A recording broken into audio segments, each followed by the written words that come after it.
तो hello friends, कैसे हैं आप लोग। तो जैसे कि आपको पता है कि कंटिन्यूअसली हम लोग वीडियो सीरीज डिस्कस कर रहे हैं। आईओटी का 8 सेमेस्टर है जो सीएस ब्रांच का उसका सिलेबस है ये, और अभी तक हम लोगों ने टोटल 3 यूनिट को अच्छी तरीके से कवर अप कर लिया है। अगर आपने उन सारे वीडियोस को नहीं देखा है तो I most humble request to all of you, please go and check it. जो लिंक होगा नीचे आपको डिस्क्रिप्शन बॉक्स में मिल जाएगा, आप वहां से उसे चेकआउट कर सकते हैं।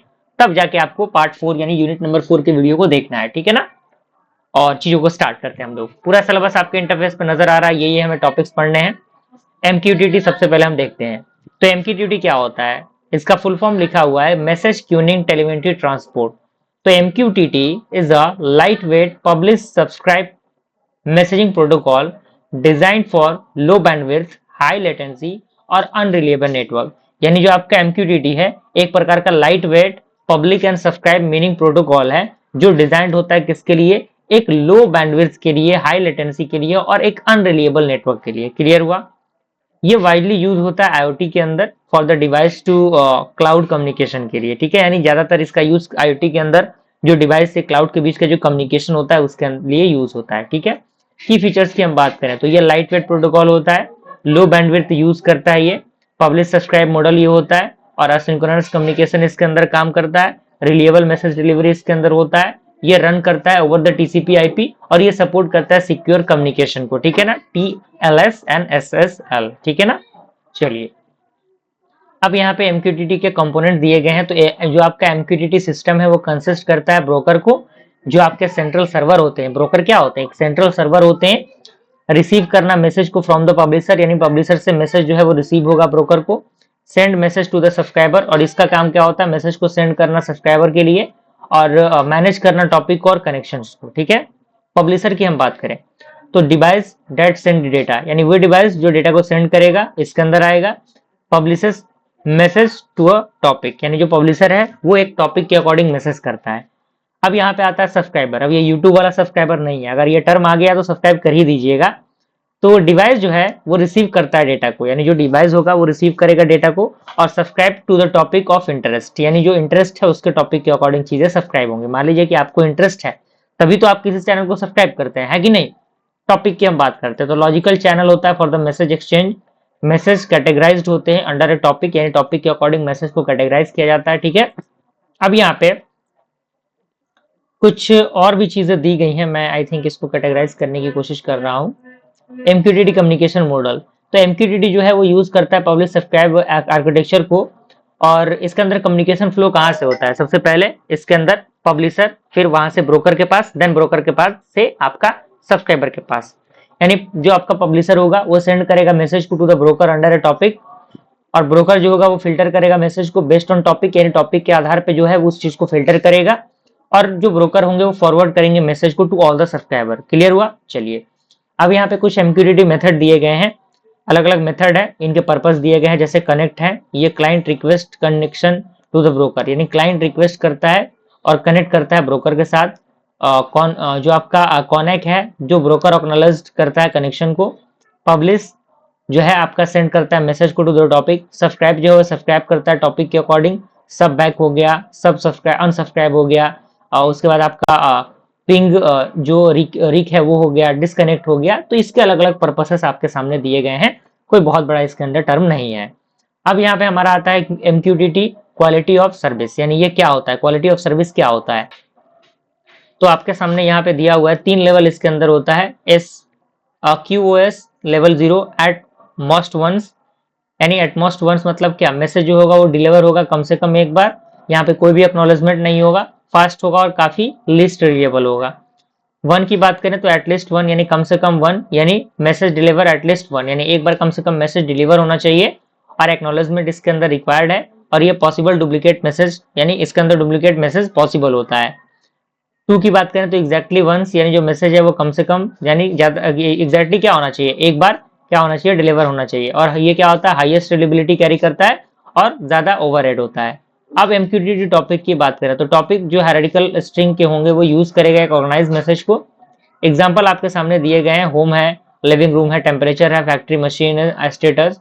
जैसे wild card plus single level wild card has आपका मल्टी लेवल वाइल्ड कार्ड को रिप्रेजेंटेड करता है, और इसका एग्जाम्पल आपके सामने एक दिया हुआ है। अब यहाँ पे हमारा आता है MQTT कम्युनिकेशन इन IoT, यानी IoT के अंदर क्या होता है, तो smart home temperature monitoring, temperature sensor publish to the data, यानी जो आपका टेम्परेचर सेंसर है वो पब्लिश करेगा डेटा को किसको, और किसके डेटा को, होम या फिर रूम 1 के टेम्परेचर को। ब्रोकर जो होगा वो रिसीव करेगा मैसेज को, और मोबाइल ऐप सब्सक्राइब करेगा होम को और रूम को।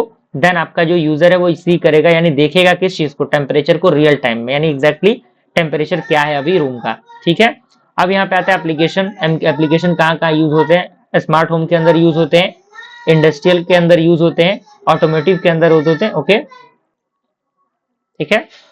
उसके बाद आपका स्मार्ट सिटीज में इसका यूज होता है, हेल्थ केयर के अंदर यूज होता है। एडवांटेज इसका दिया हुआ है कि ये लाइट इन वेट होता है, ये एफिशिएंट होता है फॉर द लो बैंडविड्थ, यानी लो बैंडविड्थ के लिए भी काफी बेहतर होता है, स्केलेबल होता है, ये रिलायबल होता है, और ये सपोर्ट करता है बहुत सारे डिवाइसेस को। अगर हम इसके डिसएडवांटेज की बात करें तो ये यहाँ पे ब्रोकर की रिक्वायरमेंट कहीं ना कहीं थोड़ी सी डिस्टर्ब करती है चीजें।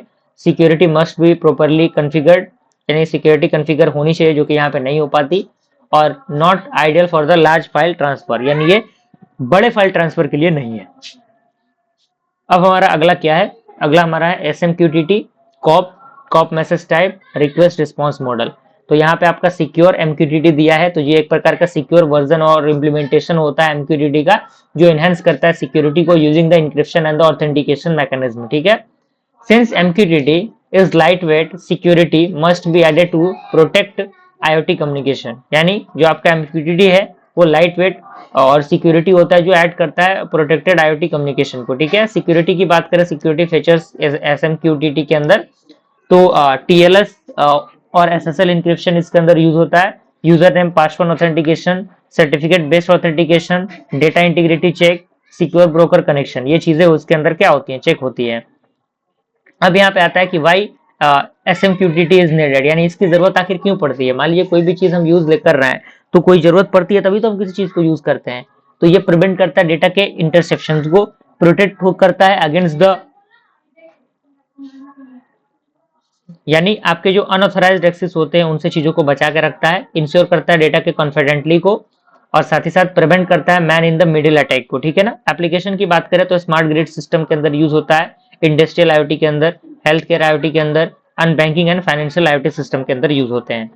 अगला हमारा आता है CoAP, constant application protocol. Constant application protocol एक प्रकार का light weight web transfer protocol है, जो डिजाइंड होता है एक कॉन्स्टेंट डिवाइस के लिए और low power net IoT network के लिए, और ये बिल्कुल सिमिलर काम करता है HTTP से, लेकिन ये ऑप्टिमाइज नहीं करता IoT को। ठीक है, अगर हम की फीचर्स की बात करें तो लाइट वेट प्रोटोकॉल होता है, ये यूज करता है UDP इंस्टेंट ऑफ TCP को, लो ओवरहेड होता है, ये सपोर्ट करता है रिसेट आर्किटेक्चर को, असिंक्रोनस कम्युनिकेशन होता है, और ये सुटेबल होता है किस चीज के लिए, लोअर पावर डिवाइस के लिए। ठीक है, उसका बाद हमारा आता है कोप मैसेज टाइप। तो कॉप जो है वो डिफाइन करता है 4 टाइप ऑफ मैसेज। पहला आपका आता है कन्फर्मेबल, जिसे हम लोग CON से रिप्रेजेंटेड करते हैं, तो ये रिक्वायर करता है किस चीज को, एक्नॉलेजमेंट को, यानी बिना एक्नॉलेजमेंट के ये चीजें नहीं चलेंगी। रिलेबल ट्रांसमिशन इसके अंदर होगा, और ये यूज होगा कब, जब रिलेबिलिटी इंपॉर्टेंट हो तब। दूसरा हमारा आता है नॉन कंफर्मेबल, नॉन, तो यहाँ पे कोई जो एक्नॉलेजमेंट है रिक्वायर्ड नहीं होती, ये फास्टेस्ट होता है लेकिन कम रिलेबल होता है। ठीक है, अब यहाँ पे एक्नॉलेजमेंट हमारा दिया हुआ है, तो ये सेंड करता है response to the CON message को, और ये कंफर्म करता है सक्सेसफुल रिसिप्ट को। ठीक है, एक्नॉलेजमेंट मतलब क्या, चीजें है कि नहीं एग्जैक्ट हमारे हिसाब से वो चीजें होती हैं। रिसिप्ट जब सेंड करता है, sent when message can not be proceed, यानी जब सेंड होगा तब, जब आपका मैसेज प्रोसीड नहीं होगा तब। अब आता है कॉप रिक्वेस्ट रिस्पॉन्स मॉडल, तो ये जो है आपका वो फॉलो करता है client side, client server request and response model को, जो सिमिलर होते हैं HTTP से। स्टेप बाय स्टेप वर्किंग दिए गए हैं। सबसे पहले क्लाइंट जो है वो सेंड करेगा रिक्वेस्ट को through the get, post, put and delete. Server जो है वो प्रोसेस करेगा रिक्वेस्ट को, और सर्वर जो है वो सेंड करेगा रिस्पॉन्स को। अब हम यहाँ पे आते हैं कोप रिक्वेस्ट मेथड की। तो यहाँ पे गेट है जो रिट्रीव करता है रिसोर्स को, पोस्ट है क्रिएट करता है रिसोर्स को, पुट है अपडेट करता है रिसोर्स को, डिलीट जो है डिलीट करता है रिसोर्स को। एग्जाम्पल दिए गए हैं, client get and temperature, server response जिसका आपका 25 डिग्री सेल्सियस होगा। डिफरेंस दिए गए हैं MQTT एंड कोप के बीच के डिफरेंस आप देख सकते हैं। एप्लीकेशन की बात करें तो स्मार्ट होम डिवाइसेस के अंदर इसका यूज होता है, एनवायरमेंटल मॉनिटरिंग एंड जो भी इन्वायरमेंट है टेम्परेचर वगैरह मेजर करने के अंदर इसका यूज होता है। इंडस्ट्रियल ऑटोमेशन के यानी बड़े बड़े इंडस्ट्रीज जो है उनके अंदर यूज होता है, और सेंसर नेटवर्क के अंदर यूज होता है।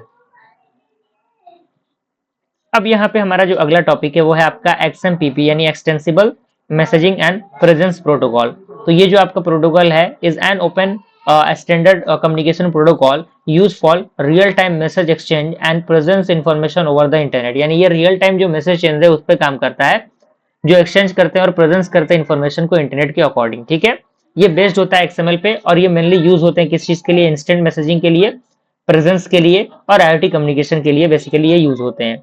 अब की फीचर्स आता है, ये ओपन स्टैंडर्ड प्रोटोकॉल होता है, ये बेस्ड होता है एक्सएमएल फॉर्मेट पे, रियल टाइम कम्युनिकेशन पे काम करता है, डिसेंट्रलाइज आर्किटेक्चर इसके अंदर होता है और ये सपोर्ट करता है किस चीज को, प्रेजेंस इंफॉर्मेशन को, और सिक्योर कम्युनिकेशन इसके अंदर काम करता है, टीएलएस एंड एसएएसएल होता है। ठीक है, और ये एक्सटेंसिबल होता है यूजिंग द एक्सटेंशन। ठीक है, अब यहाँ पे कुछ आर्किटेक्चर दिए गए हैं एक्सएमपीपी के, आप यहाँ पे इसके आर्किटेक्चर्स देख सकते हैं, कोई बहुत बड़ी चीज नहीं है इसमें, है कि नहीं।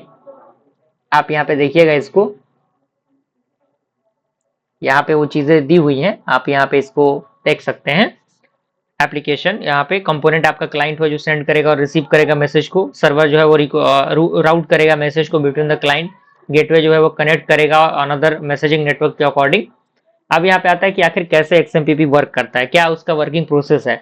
तो क्लाइंट कनेक्ट करेगा एक्सएमपीपी से सर्वर के, यूजर नोटिफिकेशन ऑकर्स होंगे, क्लाइंट सेंड करेगा एक्सएमएल बेस्ड लैंग्वेज के अकॉर्डिंग और सर्वर जो है राउट करेगा मैसेज को to the recipient. Communication happen in real time, यानी रियल टाइम में जो कम्युनिकेशन होता है ना उसी पे ये काम करता है। कोर फंक्शन की बात करें तो इसके अंदर मैसेजिंग होता है, टेक्स्ट मैसेज एक्सचेंज इसके अंदर होता है, फाइल ट्रांसफर का काम होता है इसके अंदर। प्रेजेंस की बात करें तो ये शो करता है यूजर के अवेलेबिलिटी को, यूजर ऑनलाइन है या फिर ऑफलाइन है। सब्सक्रिप्शन की बात करें तो कॉन्टेक्स्ट लिस्ट मैनेजमेंट इसके अंदर होता है। अब यहाँ पे आता है एक्सएमपीपी इन आईओटी, आईओटी के अंदर कैसे ये काम करता है।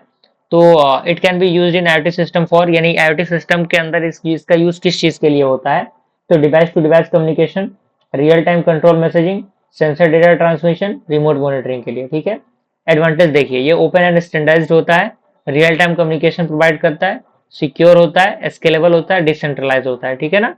डिसएडवांटेज देखिए, एक्सएमएल इंक्रीज नहीं करता ओवरहेड को, higher bandwidth use then MQTT, यानी एमक्यूटीटी के कंपैरिजन में हायर बैंडविड्थ होता है इसका, और ये काफी ज्यादा कॉम्प्लेक्स इंप्लीमेंटेशन इसका होता है।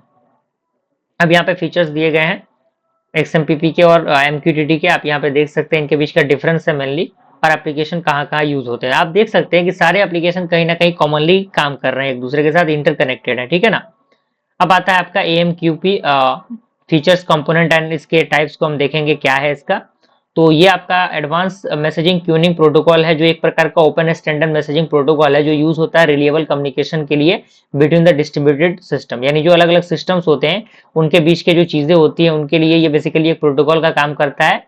और ये वाइडली यूज होते हैं इंटरप्राइज मैसेजिंग और जो आपका आईओटी सिस्टम होता है जहाँ पे रिलेबिलिटी और सिक्योरिटी इंपॉर्टेंट होती है वहां पे यूज होता है। ठीक है, फीचर्स की बात करें एमक्यूपी की, तो फीचर आपका ये दिया हुआ है कि ये मैसेज ओरिएंटेड मिडिलवेयर है, रिलेएबल मैसेज डिलीवरी प्रोवाइड करता है, सपोर्ट करता है क्यूनिंग को, publish subscribe model and store and forward messaging and transaction support, security, authentication and authorisation, interoperability, ये चीजें इसकी क्या है, फीचर्स हैं। ठीक है ना। अब यहाँ पे इसके आर्किटेक्चर एंड कंपोनेंट की बात करें तो यहाँ पे जो आपका एमक्यूपी है वो फॉलो करता है एक ब्रोकर बेस्ड आर्किटेक्चर को, जिसके अंदर प्रोड्यूसर्स होंगे, कंज्यूमर होंगे, ब्रोकर होंगे, एक्सचेंज होगा। ये सारी चीजें मैंने बताई दी थी ब्रोकर वगैरह तक की। एक्सचेंज की बात करें तो जो रिसीव मैसेज होगा फ्रॉम द प्रोड्यूसर, यानी प्रोड्यूसर से जो चीजें हैं वो रिसीव होंगी और राउट करेगा उसको एक अप्रोप्रिएट क्यू में। टाइप की बात करें एक्सचेंज की तो डायरेक्ट एक्सचेंज होगा, फैन आउट एक्सचेंज होगा, टॉपिक या फिर हेडर एक्सचेंज। क्यू की बात करें तो ये स्टोर करता है मैसेजेस को अंटिल कंज्यूम, यानी जब तक कंज्यूम नहीं हो जाता तब तक ये क्या करेगा, स्टोर करेगा मैसेज को। Binding link exchange to the queue using the routing rule. अब यहाँ पे वर्किंग दिया हुआ है, सबसे पहले producer, then after exchange, then after queue, then after consumer. ठीक है, प्रोड्यूसर सेंड करेगा मैसेज को एक्सचेंज करने के लिए, एक्सचेंज जो राउट जो है वो मैसेज को क्यू करेगा बेस्ड ऑन द राउटिंग की, क्यू जो है वो स्टोर करेगा मैसेज को और कंज्यूमर जो है वो रिट्रीव करेगा मैसेज को। क्लियर। अब यहाँ पे आपका एमक्यूपी क्यूपी फ्रेम टाइप है, तो एमक्यूपी जो कम्युनिकेशन है आकर होता है यूजिंग द फ्रेम एंड ये मेनली 4 टाइप्स के होते हैं। पहला आपका आता है मेथड फ्रेम, ये कंटेंट करता है प्रोटोकॉल के कमांड को और ये यूज होता है स्टेब्लिश करने के लिए कनेक्शन को, क्रिएट करने के लिए क्यू को। ठीक है, और भी बहुत सारी चीजें होती हैं इसके अंदर, जैसे एग्जांपल आपका कनेक्शन स्टार्ट, ये क्या है आपका मेथड फ्रेम है, चैनल डॉट ओपन, तो ये आपका मेथड है। ठीक है ना। हेडर फ्रेम की बात करें तो ये कंटेंट करता है मैसेज के प्रॉपर्टीज को, Meta data like message size, priority, जो मैसेज का साइज है, प्रायोरिटी है, वो इसके अंदर काम करता है। ठीक है। बॉडी फ्रेम की बात करें कंटेंट करना एक्चुअल मैसेज कंटेंट को और एप्लीकेशन डेटा को। हार्ट बीट फ्रेम की बात करें तो ये मेंटेन करता है कनेक्शन को, चेक करता है यदि कनेक्शन लाइव है कि तब। अब यहाँ पे कुछ स्ट्रक्चर दिया गया है, मेथड फ्रेम है, उसके बाद आपका हेडर फ्रेम है, फिर बॉडी फ्रेम है, फिर आपका हार्ट बीट है। एप्लीकेशन कहाँ कहाँ यूज होते हैं तो इंटरप्राइज मैसेजिंग सिस्टम के अंदर यूज होता है, फाइनेंशियल ट्रांजेक्शन सिस्टम के अंदर, साथ ही साथ क्लाउड मैसेजिंग सर्विसेज के अंदर, इंडस्ट्रियल आईओटी के अंदर और बैंकिंग सिस्टम के अंदर। एडवांटेज की हम बात करें, ये रिलेबल एंड सिक्योर डिलीवरी होता है, इसका सिक्योर कम्युनिकेशन होता है, ये सपोर्ट करता है कॉम्प्लेक्स राउटिंग को, स्केलेबल होता है और ट्रांजेक्शन सपोर्ट करता है। डिसएडवांटेज ये है कि ये काफी कॉम्प्लेक्स होता है as compare to the MQTT, और ये हायर ओवरहेडेड होता है और ये रिक्वायर करता है काफी ज्यादा पावरफुल ब्रोकर को। अब इनके बीच का डिफरेंस दिए गए हैं। इसी के साथ हमारा यूनिट नंबर 4 कंप्लीट हुआ, और अच्छी तरीके से इनको देखिए, सारी चीजों को कंप्लीट करते चलिए। बिल्कुल आप अगर इन चीजों को तैयार कर लेंगे, आप बेहतर से बेहतरीन ग्रेड हासिल करेंगे एग्जामिनेशन में, अगर आपने इनको अच्छी तरीके से कंप्लीट कर लिया तो। ठीक है, और अच्छा खासा रिस्पांस दिखाइए, पॉजिटिव एक प्यारा सा कमेंट आप लोग लिख दीजिएगा, ताकि मुझे भी मोटिवेशन मिल सके और बेहतर से बेहतरीन कंटेंट मैं आप तक प्रोवाइड कर सकूं। और अगर वीडियो पसंद आया लाइक जरूर करिएगा। नेक्स्ट सीरीज आपको जल्दी देखने को मिलेगा, यूनिट नंबर 5। मिलते हैं अगले वीडियो में, तब तक के लिए थैंक यू।